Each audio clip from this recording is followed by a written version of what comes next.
Welcome back. Well, it's not often you see kayaking lead our sportscast 2 days in a row. Then again, it's not often that there are several Olympians competing in our neck of the woods.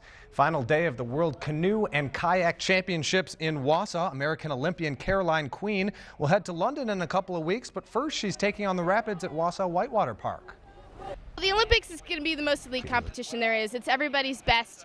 Here, there's a lot of great athletes, though, too. And, in fact, 4 Olympians are racing here this weekend. So, definitely a good caliber race here in Wausau. Here's Queen in today's finals of the under-23 kayaking division, going head-to-head with 9 others for 3 medals.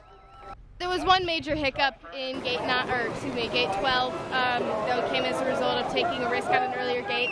But there was also some great paddling, so I have to be proud of that and appreciate the experience in the finals. Queen hurt by 2 penalties on her way to a 9th place finish. But while she goes home without a medal, the event was a hit amongst the top dogs in USA paddling. Here in Wausau, I think this race has exceeded everybody's expectation. Most importantly, our athletes are going to leave here with an understanding of how, really what good American hospitality and community spirit is all about. Queen now jumps a plane to hop across the pond for merry old England. She told me her goal is a top 10 finish on the world's biggest stage. Of course, all of your Olympic coverage is right here on Newswatch 12. Opening ceremonies just 12 days away. A couple miles up the road, Legion baseball teams from across the state converged on Merrill for the final day of their annual invitational.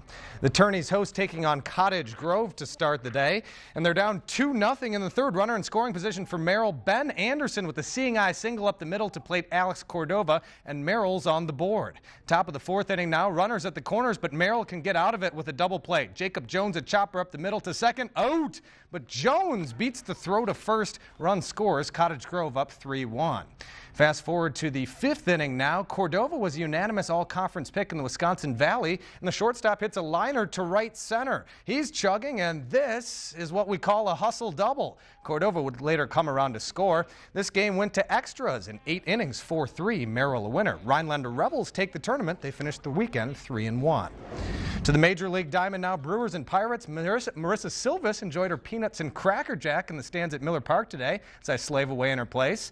Giovanni Gallardo on the mound, 2-2 to Neil Walker, and I didn't like that bat anyway.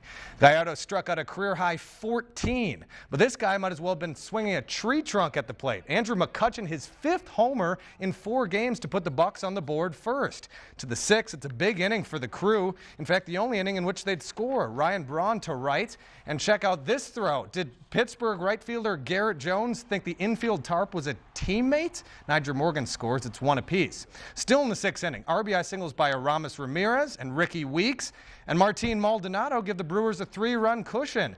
Then to the 9th, and the Axeman looking to close it out. He tells former Brewer Casey McGee, this is why we traded you. Soft groundout ends it 4-1 Brewers. Cardinals invade Milwaukee tomorrow. A pair of Wisconsinites in the professional sports spotlight this Sunday.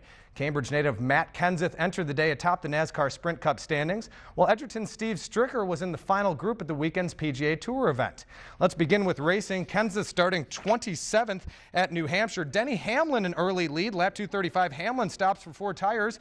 Well, most leaders take only 2. That means Casey Kane is in front leaving pit road. It's an advantage he wouldn't give back. Kane wins his 2nd Sprint Cup race of the year. Kenseth takes 13th, still holds a 16-point edge over Dale Earnhardt Jr. in the standings. To golf now, Steve Stricker looking for his 4th straight John Deere Classic in Illinois. Entered the day trailing only Troy Madison.